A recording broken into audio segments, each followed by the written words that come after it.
Hare Krishna, everybody. Welcome to this Srimad Bhagavatam class. Before reciting Srimad Bhagavatam, let's say a short Mangalacharana. Om Namo Bhagavate Vasudevaya. Om Namo Bhagavate Vasudevaya. Om Namo Bhagavate Vasudevaya. Narayanam Namaskrityam Navaranchayam Nalotamam Deving Saraswatim Vyasam Tato Jayam Dirayat. Before reciting Srimad Bhagavatam, which is the only means of conquest, let us offer our respectful obeisance to the Supreme Personality of Godhead, Lord Narayana, onto Nara Narayana Rishi, the supermost human being, onto Mother Saraswati, the goddess of learning, and onto Srila Vyasadeva, the author of Srimad Bhagavatam. Nasta Presha Budareshu Nityam Bhagavata Sevaya Bhagavate Uttama Sloke Bhaktir Bhavadi Naistikihi.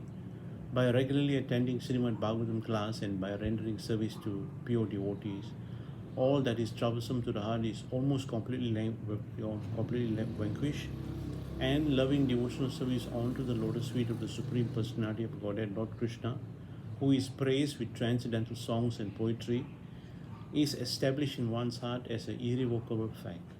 Om Agyana Timirandasya Gyana Gyana Salakaya Chakshunamritanyana Tasmai Sri Guruve Namaha.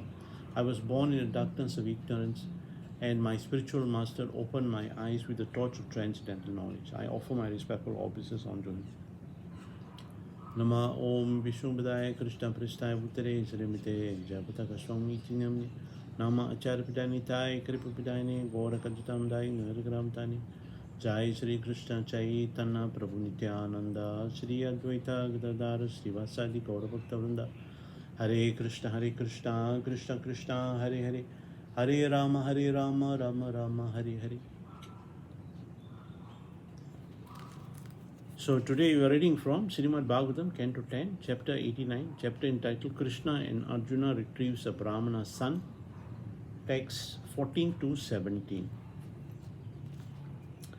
Tanni samyata mulayo vismita mukta samsaya bhuyam sasradahadur vishnum yata santir yato bayam dharmam sakshat yato jnanam vairagam cha tat anvitam aishvaryam chastadam yasmat yas yasas chatma malapanam moninam yatas dandanam santanam samachetasam akinchananam sadhunam yam ahu paramam gadim Sattvam yasya priya murtir brahmanastvi ista devata bhajanti an sisa santa yam pa nipunam budaya. Translation and purport by the disciples of His Divine Grace A.C. Bhaktivedanta Swami Srila Prabhupada Ki Jai. Translation. Amazed upon hearing Brigu's account, the sages were freed from all doubts and become convinced that Vishnu is the greatest Lord.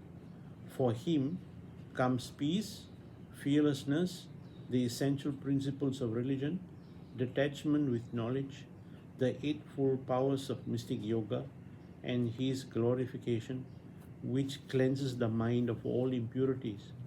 He is known as the supreme destination for those who are peaceful and equipoised, the selfless, wise saint who have given up all violence.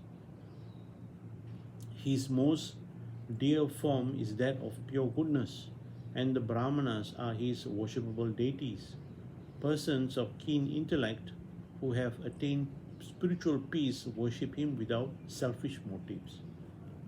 Purport. By becoming devoted to the personality of Godhead, one easily attains divine knowledge and detachment from sense gratification without separate endeavor. As described in the 11th canto of Srimad Bhagavatam 11-42, Bhaktim Paris Sanubhavo Ve Raktir Anyatra Chaisa Trik Ekakala Prapadyamanasya Yatanatasyu Tusti Pusti Sut Apayonu Gasam. Devotion, direct experience of the Supreme Lord, and detachment from other things These three occur simultaneously for one who has taken shelter of the Supreme Personality of Godhead. In the same way that pleasure, nourishment, and relief from hunger come simultaneously and increasingly with each bite for a person engaged in eating. Similarly, in the first canto, 127, Srila Sutta Goswami says, Vasudevi Bhagavati Bhakti Yoga Priyojataha Jana Yati Asu Vairagam Jnanam Cha Yat Ahaitukam. By rendering devotional service unto the personality of Godhead, Sri Krishna, one immediately acquires causeless knowledge and detachment from the world. Lord Srila Kapila, in his instruction to his mother Devahuti, proposes that the eightfold powers of yoga are also coincidental fruit of devotional service. Atho vibhutim mama maya vinastam aishwaryam astangam anupartam anaprapratam shriyam bhagavatim vaishhayanti badram parasyamite snuvatehi loke. Because he is completely absorbed in thoughts of me, my devotee does not desire even the highest benediction obtainable in the upper planetary systems, including Satyaloka. He does not desire the eight material perfection obtained from mystic yoga, nor does he desire to be elevated to the kingdom of God. Yet, even without desiring them, my devotee enjoy even in this life all of the offered benedictions. Bhagavatam 3:25-37. Srila Vishwanath Chakravarti Thakur points out that in text 16, three kinds of transcendentalists are named: the Munis, the Santas, and the Sadhus.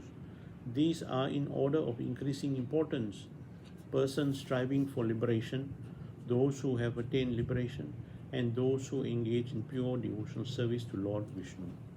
Hare Krishna. So this verse is a very wonderful verse that is the conclusion of a spiritual experiment. Okay, so what experiment is this? So this experiment starts with a group of sages who are performing sacrifice on the bank of Mother Saraswati, the river Saraswati. So while they were performing a sacrifice for the pleasure of Lord Vishnu, they got onto discussing about the glories of Lord Vishnu, the glories of his devotees. So this is actually the business of human beings. Human beings, they are meant for discussing and inquiring into the Absolute. That is the principle, that is the very first principle spoken in Vedanta Sutra. He says there that Atato Brahma Jigyasa.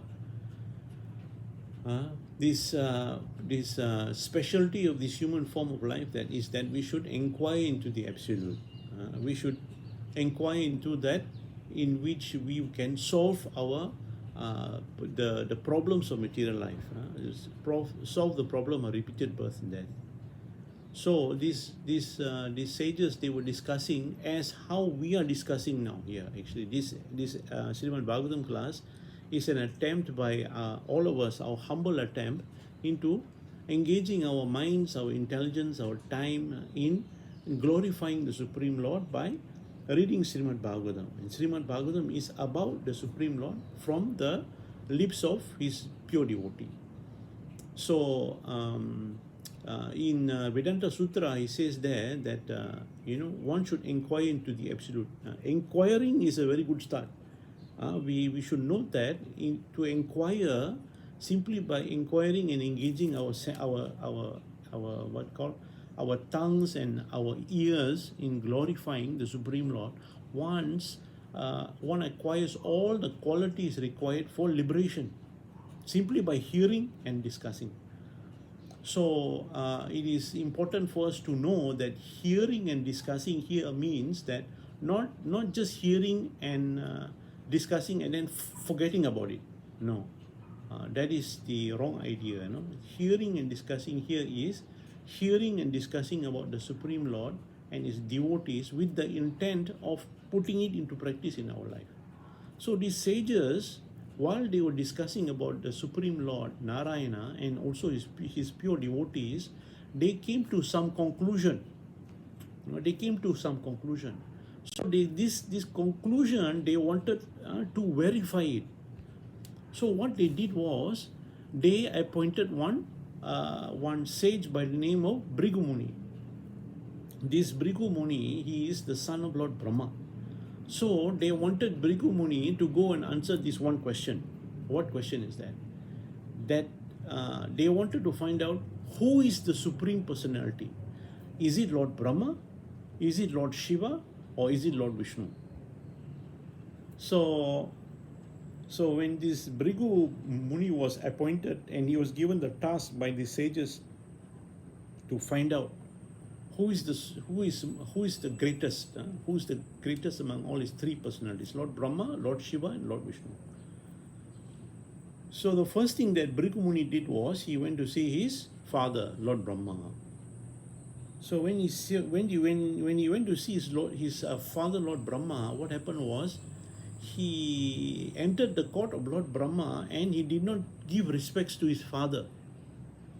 So because of not giving respects to his father, Lord Brahma became very angry. His eyes became red in anger.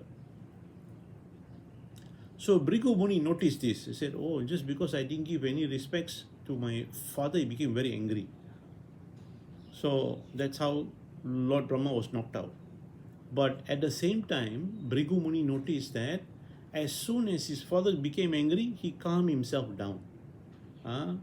He became angry by being emotional, became very angry, his eyes became red.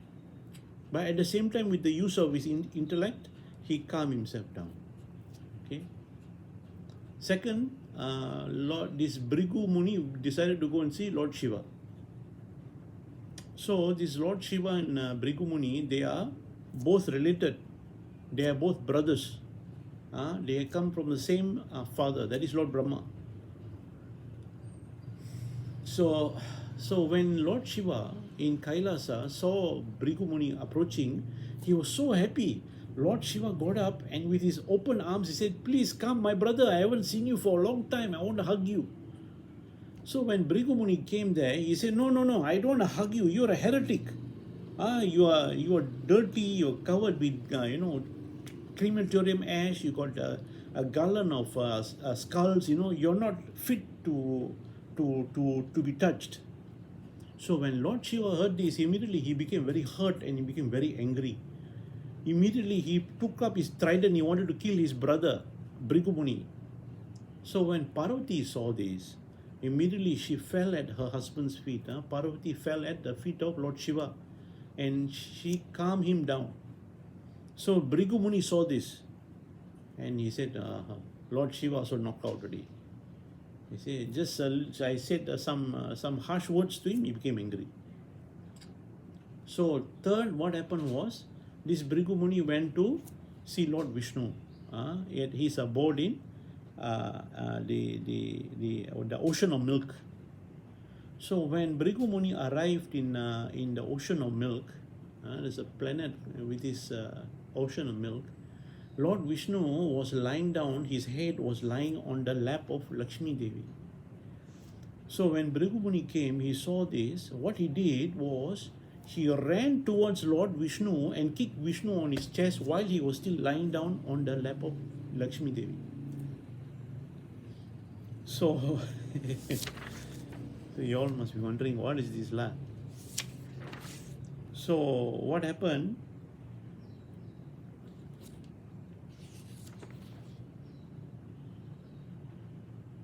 Immediately, Lord Vishnu and Lakshmi Devi, they both got up and they gave respects to Bhrigu Muni.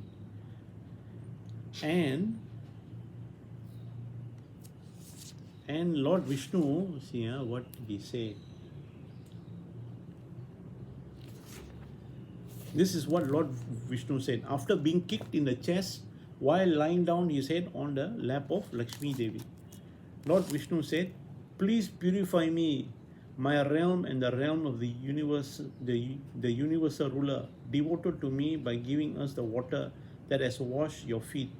This holy water is indeed what makes all places of pilgrimage sacred. Today, my Lord, I have become the exclusive shelter of the goddess of fortune, Lakshmi. She will consent to reside on my chest because your foot has rid it of sin. So, Lord Vishnu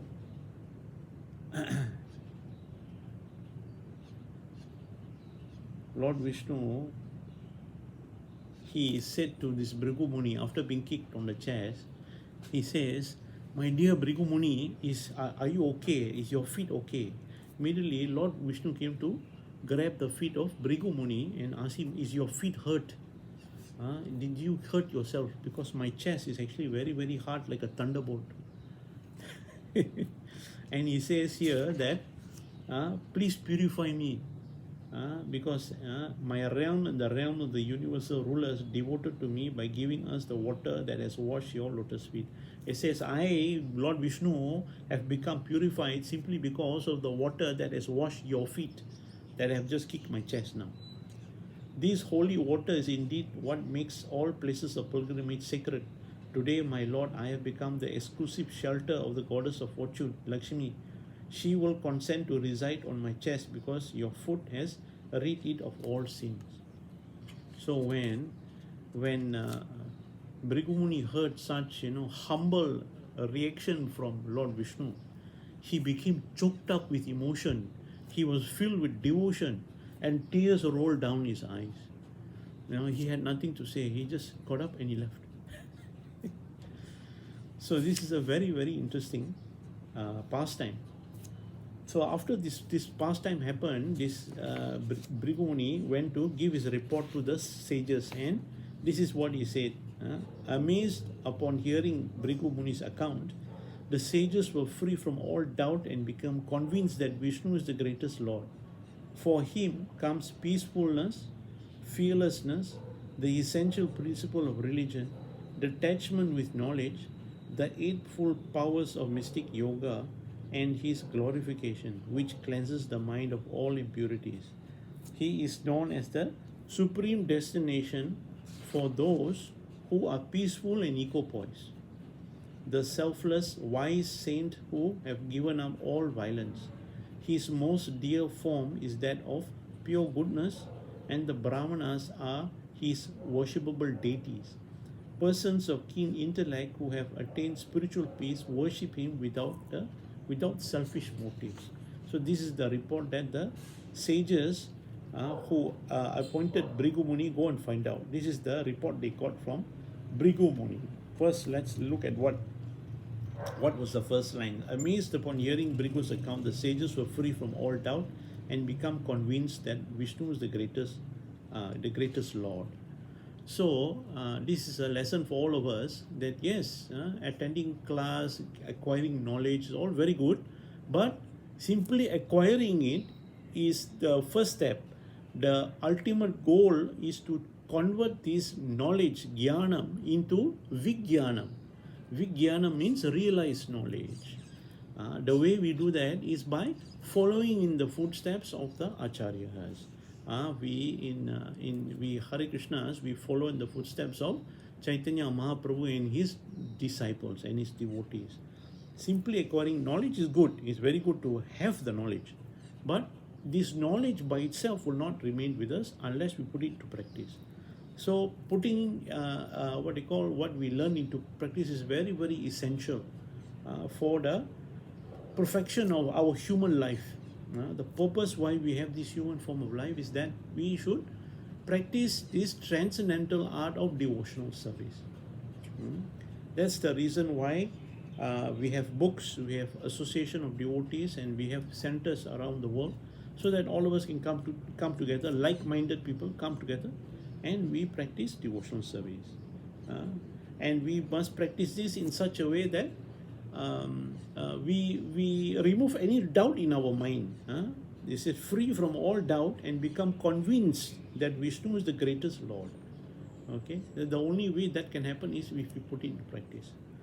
So the best and easiest way one can put it into practice, especially for most of us who are new in Krishna consciousness, is by taking to the chanting of Hare Krishna Maha Mantra, Hare Krishna, Krishna Krishna, Hare Hare, Hare Rama, Hare Rama, Rama Rama, Hare Hare, to chant consistently every single day, without motivation and without interruption. It's very important to understand this. We must chant without any motive of any reward or any gain. We don't expect any. We should not do it for any fruitive results. Fruitive results means you want something. Of course, when we first begin, this habit of wanting something in return for what we do is there. That is there. But by constant practice, what happens is we become purified. Our intelligence becomes purified. Our heart becomes purified, and we become blissful and happy simply in engaging in devotional service. Okay, and from engaging ourselves by engaging our tongues in chanting the holy name of the Lord, in singing His holy name, in engaging it in eating prasadam, what happens is our intelligence get purified, and we will get to know who Krishna really is. This one is from Bhakti Rasamrita Sindhu. It's a very, very nice verse. Ata Sri Krishna Namadi na bhavet grahim indriyai seva mukhi jivado swayam eva swaroti adaha. So the meaning of this verse is, therefore material senses cannot appreciate Krishna's holy name, form, qualities and pastimes. When a conditioned soul is awakened to Krishna consciousness and renders service by using his tongue to chant the holy name and taste remnants of the Lord's food, the tongue is purified and one gradually comes to understand who Krishna really is. So this is the meaning. And then this sages went on to say that from him comes peace, fearlessness, the essential principles of religion, detachment with knowledge, the eightfold powers of mystic yoga, and his glorification cleanses the mind of all impurities. Okay, so first, peace. Right now we all have no peace. Why? Because we all in illusion. We are covered by the illusion that I am the body.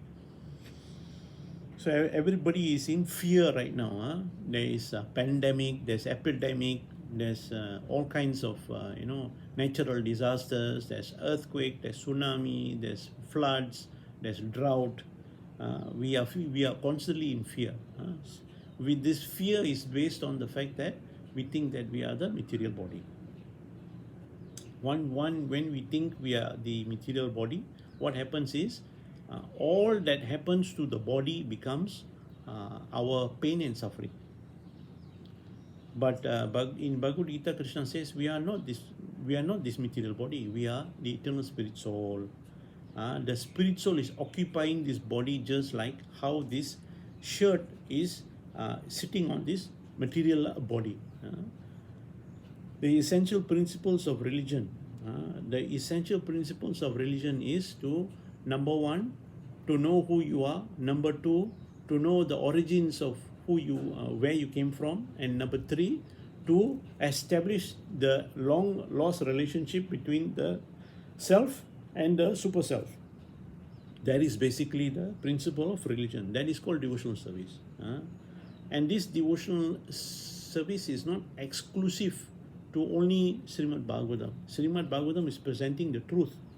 This devotional service is available to everyone, not only to Hindus, but every human being from every part of this world. Detachment with knowledge. Detachment with knowledge here means that you don't falsely detach yourself from performing your duties. Just like in Bhagavad Gita, Arjuna wanted to falsely detach himself from the fighting of the Kurukshetra war. He wanted to detach that. He wanted to run away from doing his duty. So that is false detachment. Krishna says, no, don't be detached by not performing your duty. Perform your duty as an offering to me.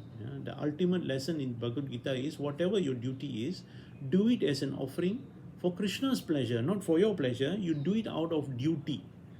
Don't expect anything in return for performing your duty.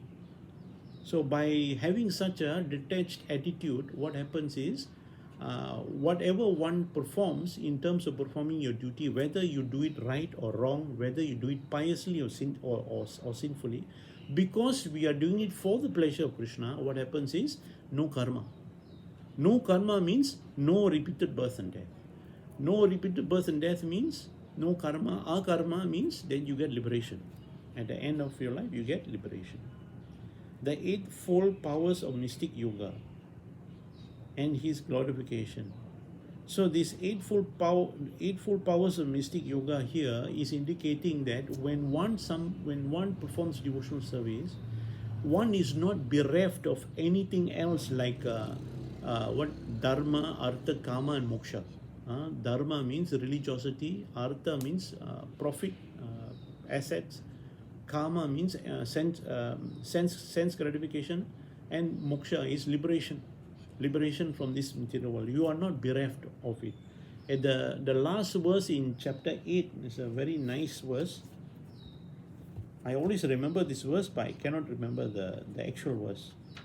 So let me just go quickly to this verse. Yes, text 28, chapter 8, text 28. Vedesu jaganesu tapasu chaiva danesu yat punya palam pradistam atyati tat sarvam idam viditva yogi param stahanam upat iti chadham. A person who accepts the path of devotional service is not bereft of the results derived from studying the Vedas, performing austerities, sacrifice, giving charity, or pursuing philosophical or fruitive activities. Simply by performing devotional service, he attains all these, and at the end, he reaches the supreme eternal abode. So, by performing devotional service, one attains everything. So, sometimes you might be wondering, how does this work? We just simply perform devotional service, everything we will enjoy ourselves. So the answer here is given in Srimad Bhagavatam very beautifully in Canto 11. He says there that imagine that a child is born to a very rich father, a very rich parent.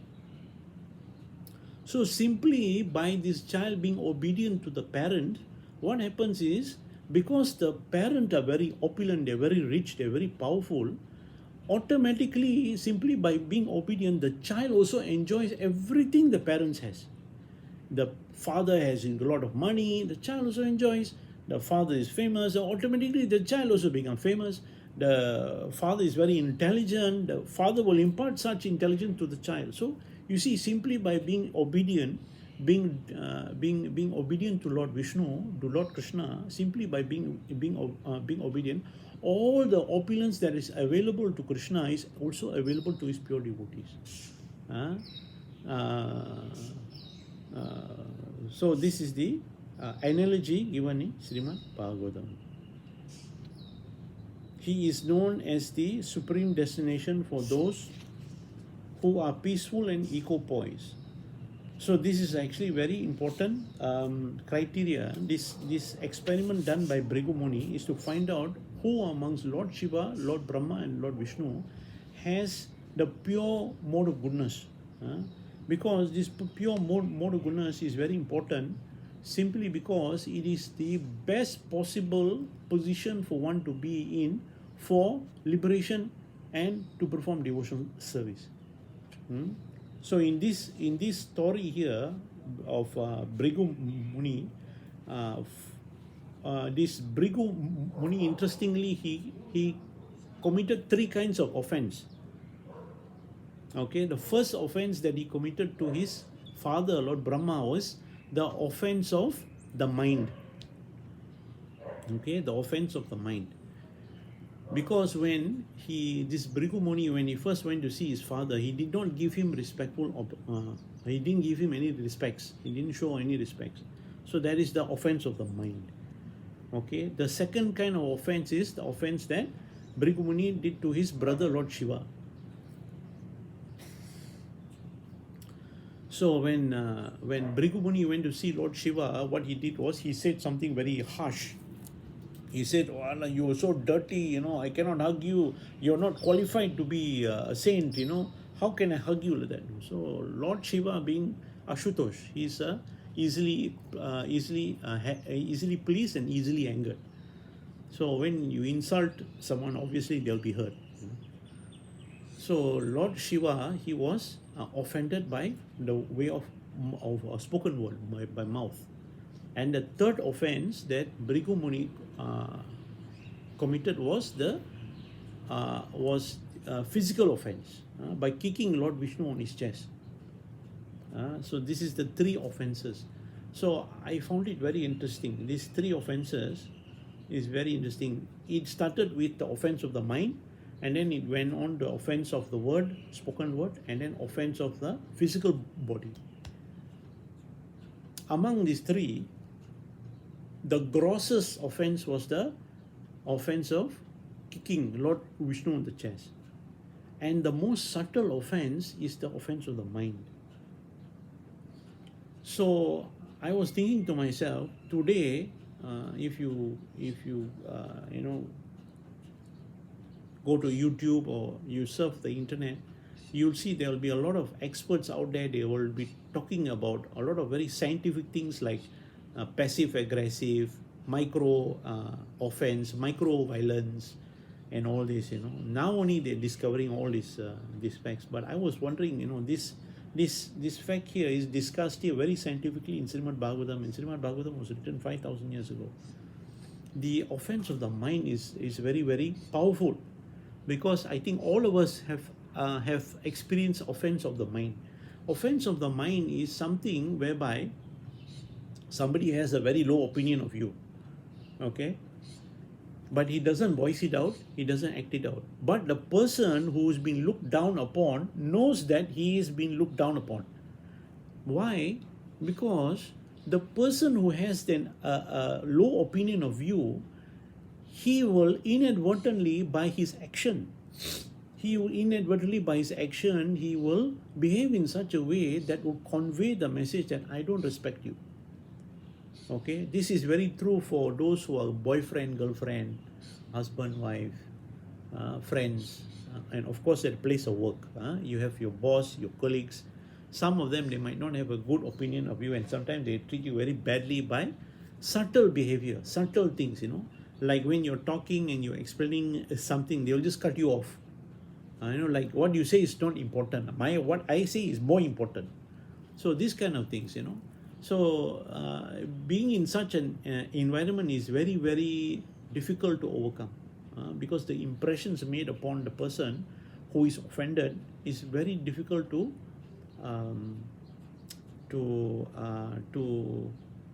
nullify. Okay, very difficult to nullify. So I was wondering to myself, what does Krishna consciousness do for somebody who is offended in this way, or offense of the mind? Of course, the more grosser than this is the offense of the word, spoken word. Somebody says something very harsh. The solution for all three, offense of the mind, offense of the word, and or physical offense, is the same. That is to perform devotional service. People they mistakenly think that let me purify myself first. Let me purify myself first before I perform devotional service. They think they have to purify themselves first before they perform devotional service. But they don't realize that the fastest, most effective way to purify yourself is to perform devotional service. Please take note of this. The fastest, most effective way to purify yourself is by performing devotional service. So I was thinking to myself, what is a good example to explain this? The best example I can come up with is chanting the Hare Krishna Maha Mantra on Japamala. I'm sure all of us, we have had some experience of trying to concentrate, how to focus the mind on the Hare Krishna Maha Mantra. Hare Krishna, Krishna Krishna, Hare Hare, Hare Rama, Rama Rama, Hare Hare. And we are supposed to chant one round, 108 Hare Krishna Maha Mantras. So the offense that we commit while chanting is considered the offense of the mind and offense of the word. Why? Because can you imagine this for yourself? Imagine that you call your friend, hey friend, you please come here, come here, come here. You call him by name or her by name. You call. So that friend comes to you and he's wondering, say, why did you call me? You want to tell me something, is it? The moment your friend comes to you, what you do is you immediately ignore him and you talk to somebody else and you do some other work. Imagine that friend that comes to you is you. How would you feel? Your friend call you and then you come to him, and then when you are there with him, this person just ignores you and he does something else. He look here, look there, do some other, and you're just standing there wondering, why did you call me? So imagine that when you're chanting on Hare Krishna mantra on beach, Hare Krishna, Krishna Krishna, Hare Hare, Hare Rama, Rama Rama, Hare. What are we doing? We are calling Lord Krishna. Krishna, Rama, Hare, please come, please come. Hare Krishna, Krishna Krishna, Hare Hare, Hare Rama, Rama Rama, Hare Hare. And then what we do? While chanting, we watch television. Hare Krishna, or we'll be surfing on our phone. Hare Krishna, Krishna Krishna, like this. We'll be seeing, what is going on in the news, COVID-19, how many people died. So this is called offense. Offense of the mind, and of course, offense of the word. Of course. So this is actually to be avoided. So the only best way to overcome such offense is to chant more Hare Krishna Maha Mantra. Chant more. So this is the wonderful thing about Lord Vishnu and Lord Krishna. People don't realize that Lord Krishna is so merciful. No matter how much offense we commit to him, just like how in this story here, Bhrigu Muni kicked Lord Vishnu on the chest. It's a physical offense. He kicked him on the chest. And the response of Lord Vishnu was, is your feet okay? Are you okay? Is your feet hurt? People say, my chest hard like thunderbolt, I'm afraid you injured your feet. So some of you will be wondering, why is Lord Vishnu behaving like that? I mean, is it proper for his devotee to kick him on the chest? So the answer actually comes from Canto 11 also. The answer comes that, imagine a parent, okay, and he's having his child, he's playing a game with his child, girl or boy, doesn't matter. While playing, let's say the child, kicks the father or mother while playing. So the parents, when kicked by the children, what would the parent think? They don't think much of it. They say, well, this is my child. My child kicked me, so what? No problem. We're playing. So similarly, Lord Vishnu in Bhagavad Gita, he declares that Aham Bija Pratapita. I am the seed-giving father of all living entities in this universe. So when Bhrigu Muni, he came and kicked Lord Vishnu on the chest, he did not take offense, just like how a parent does not take offense of a child kicking the parent, willingly or unwillingly, accidentally or not. Lord Vishnu is so merciful and so wonderful that he takes it as not an offense. He takes it as a game. That's why it is said in Bhagavad Gita that the Supreme Lord, he is all merciful.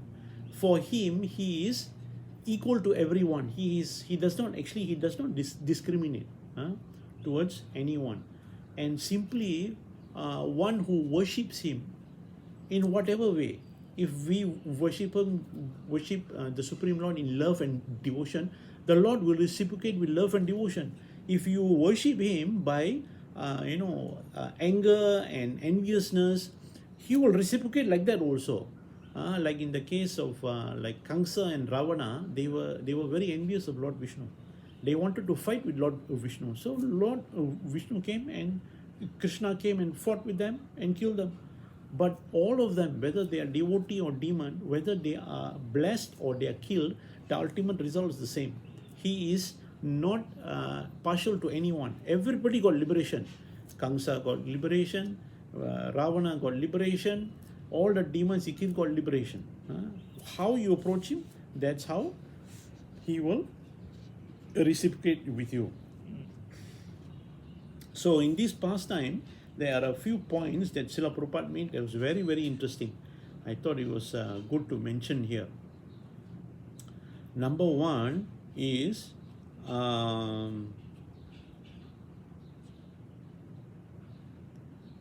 never consider Lord Shiva and Lord Brahma to be equal to or independent of Lord Vishnu. Okay, this point is very important. Huh? Even Lord Brahma and Lord Shiva themselves, they admit repeatedly in the Puranas that the Supreme Personality of Godhead is Lord Sri Krishna. Okay, in Brahma Samhita, Lord Brahma repeatedly worships Govinda. Govindam Adi Purusham Tamaham Bhajami. In every verse, at the end of every verse he recite, he will say Govindam Adi Purusham Tamaham Bhajami. Govindam Adi Purusham Tamaham Bhajami. Govindam Adi Purusham Tamaham Bhajami means I worship the Supreme Personality of Godhead, Govinda. And Lord Shiva in Padma Purana, in many places in Padma Purana, he repeats the same message over and over again. But there's one particular verse, I do not know why, but I remember this. So I will share this verse with you. This verse goes like this, Aradhanam Sarvesham, Vishnu Aradhanam Param, Tasmat Paritaranam Devi, Tadiya Samarchanam. So this verse says that of all worship, the worship of Lord Vishnu is Param. The worship of Lord Vishnu is supreme. Higher than the worship of Lord Vishnu is the worship of that thing which is connected to Vishnu, like his paraphernalia and his pure devotees. So this is what Lord Shiva says in Padma Purana. And guess what? In Agni Purana, Durga Ma says that there's one principle that all devas never violate. That is the worship of Lord Sri Hari. Sri Hari is referring to Lord Krishna. And then in Skanda Purana, Lord Muruga very mercifully, very merciful. Throughout the whole of Skanda Purana, he is doing what his grandfather did. Lord Muruga's grandfather is who? Lord Brahma. Lord Brahma, in every verse, Govindam Adi Purusham Tamaham Bhajami. In Skanda Purana, Lord Muruga did the same thing, but he did it in a very wonderful way. In Skanda Purana, Lord Muruga repeatedly will say, will give advice to all of us. If you want some material thing, you must do this sacrifice, you must worship this deva, you must do this procedure, this, that, everything. But you say, but if you want eternal happiness and eternal peace, you must worship Govinda. He'll end everything like that. And then he'll talk about the next one. Oh, if you want name and fame, you must do this yagya, do this procedure, you must worship this deva. But if you want eternal fame and name, you must worship Madhusudana. Like that, one verse after another, after another. And somewhere in between of this Skanda Purana, Lord Muruga will tell the complete story of why we celebrate Radha Yatra, the chariot festival of Lord Jagannath. It's so amazing. So like that, it goes on and on and on. And in Padma Purana, Lord Shiva gives a warning. He gives a warning to all his devotees. He says there that those who worship me, that means Lord Shiva saying, those who worship me without worshipping Lord Vishnu, they are at the risk of becoming an atheist. And then it is true. I have met many atheists who are formerly, devotees of Lord Shiva. Somehow or other, his words never come false. It becomes true. So in the same chapter, there is another story told by Sukadeva Goswami to emphasize the glory of Lord Vishnu. So this story goes like this. Once in Dwarka, there was a Brahmana man and his wife. They were trying to have a family. The wife was pregnant, and unfortunately, every time the wife gave birth, this Brahmana wife gave birth, the child after a few days will die. So this Brahmana, being very heartbroken, he will take the dead body of his child and he will go to the palace of King Ugrasena, that is Krishna's grandfather, and he will blaspheme King Ugra Sena. You're blaspheming him, because in Vedic culture, in actuality, in reality also is true, that whenever a country has a king who is very sinful, when the king or the ruler or whoever it is very sinful, what happens is, because of that ruler's sin, the country and the citizen will suffer, and the suffering will come in this kind of way. Children will die before the parents. There will be calamities, there will be drought, there will be unusual difficulties. So this Brahmana, he tried 10 times, or 9 times, I think. He tried 9 times. His wife gave birth to 9 children. Each time the child will die, and each time he'll go to the palace of King Ugra Sena, and he will blaspheme the king. So what happened was, the 9th time he went there, what happened was, Arjuna was so happened he was there, and he saw this. He said, "My dear Brahmana, what happened? Why is this happening to you? Please have no fear. I'm here. I will try to help you." So these Brahmanas looked at Arjuna and he said, "In this palace is the great king Ugrasena with his son Krishna, with his grandson Krishna, and Krishna's children are there, Pradumna, Aniruddha, and all the great heroes. None of them can help. What is it that you can do?" So Arjuna was very offended. He said, "My dear Brahmana, please don't belittle my ability. I am the holder of the Gandhavi. This bow has been given to me by Lord Shiva, and I have served for Lord Shiva very nicely. So please have no doubt upon me. I will give you protection." So what happened? Arjuna decided he will give protection to the Brahmana. So when the Brahmana's wife was pregnant with the 10th child, what Arjuna did was, he went to the home of this Brahmana, and what he did was, he created a wall of arrows.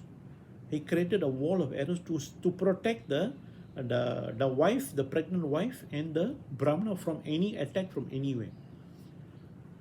So what happened was, this Brahmana wife gave birth to the 10th child. As soon as the 10th child came out only, the child didn't even cry, didn't even cry. The child and the arrow all disappeared in the sky. So this Brahmana saw this. He said, "What have I done? Why have I put my faith into this Arjuna? I wasted my time and put my faith into him." And Arjuna was so taken aback that he decided immediately, because of Lord Shiva's blessing, Arjuna could travel anywhere in the universe. First thing Arjuna did was, he went to the abode of Yamaloka. He went there to see Lord Yamaraj. There he asked, "Where's the children?" Yamaraj said, "They are not here." So Arjuna went to see Indra, not there. Went to see Agni, not there. Went to see Varuna, not there. Went to see Vayu, not there. And then he thought maybe they are in another place. So he went to the hellish planetary system. Went there, checked everywhere, can't find. Then he thought maybe they are in Brahmaloka. He went to Brahmaloka, went there, cannot find. So Arjuna went all over the universe, and he tried to find the children of this Brahmana, could not find. So he decided, "I'm going to commit suicide because I cannot keep my word. I'm going to commit suicide now." So this Arjuna was about to commit suicide. When he was about to do that, Krishna came there and stopped him. He said, "My dear Arjuna, please don't do this. Please don't do this.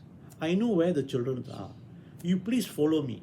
So Arjuna got onto Krishna's chariot, and they traveled outside of the universe. This universe we have is surrounded by a group of mountains called Loka mountains. This Loka mountains is the furthest place the sun rays can travel. The furthest. Beyond that is total darkness. So what happened was, Krishna and Arjuna was traveling beyond this Loka mountain, and it was pitch dark. There was no light. There was nothing. So because it was pitch dark, Krishna's horses, celestial horses, they became confused. They didn't know where to go because they can't see. There was no light. So Krishna, what he did was he released his Sudarshan Chakra.